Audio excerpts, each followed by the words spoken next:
seja mais uma vez muito bem-vindo ao nosso canal Reflete e vamos juntos mais uma vez refletir de maneira breve sobre a Palavra de Deus no Evangelho do dia. Hoje é quarta-feira e o nosso Evangelho é de Lucas, capítulo 11, versículos do 29 ao 32.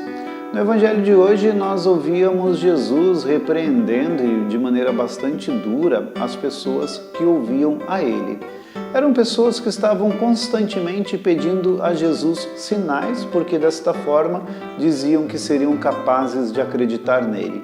E que na verdade era uma grande contradição, porque nesse momento Jesus já havia realizado muitos sinais, muitos milagres, já havia pregado a palavra de Deus por tantas e tantas vezes, e eles ainda estavam com o coração fechado.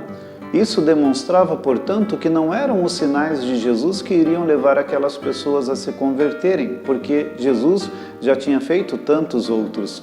Mas eles não eram capazes de se converter porque mantinham os seus corações com uma grande dureza, afastados de Deus e indispostos para se converter. Não estavam abertos para a conversão, para aceitar o Cristo, a sua palavra e para poder acreditar em tantos outros milagres que Jesus já havia feito. E por causa disso que Jesus os repreende dizendo: esta geração é má e não terá nenhum outro sinal a não ser o de Jonas.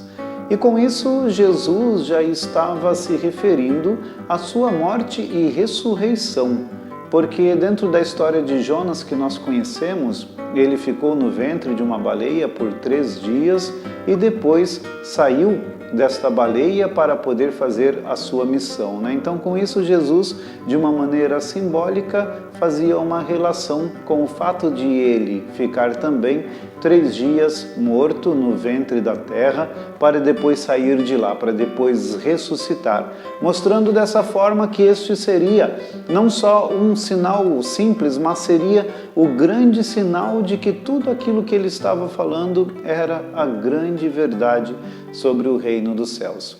E além disso, Jesus condena estas pessoas, né, porque eles não eram capazes de se converter. E Jesus fala que eles deveriam também ser julgados por causa dessa sua falta de conversão, esse fechamento, essa indisponibilidade para mudar. Jesus coloca até como exemplo dois fatos. O primeiro era da chamada rainha do sul, que foi até Salomão para ouvi-lo, para buscar a conversão. E Jesus era muito maior do que Salomão, ele mesmo se apresentou dessa forma. Ou dizia também sobre os ninivitas que ouviram a Jonas naquele momento e se converteram, deixando as suas más atitudes e ouvindo a voz do profeta.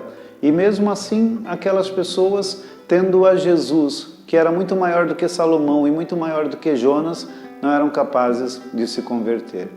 Quaresma é tempo de conversão, nos chama a conversão. E precisamos nos perguntar: estamos buscando este caminho ou apenas ficamos pedindo a Deus milagres e sinais e tantas outras coisas e não prestamos atenção naquilo que é o mais importante e essencial? Ele está vivo e ressuscitado e nos chama à conversão. Peçamos ao Senhor que nos ajude ao longo de todo o nosso tempo da Quaresma a buscarmos verdadeiras conversões em nossas vidas. E que Deus nos abençoe. Em nome do Pai, e do Filho, e do Espírito Santo.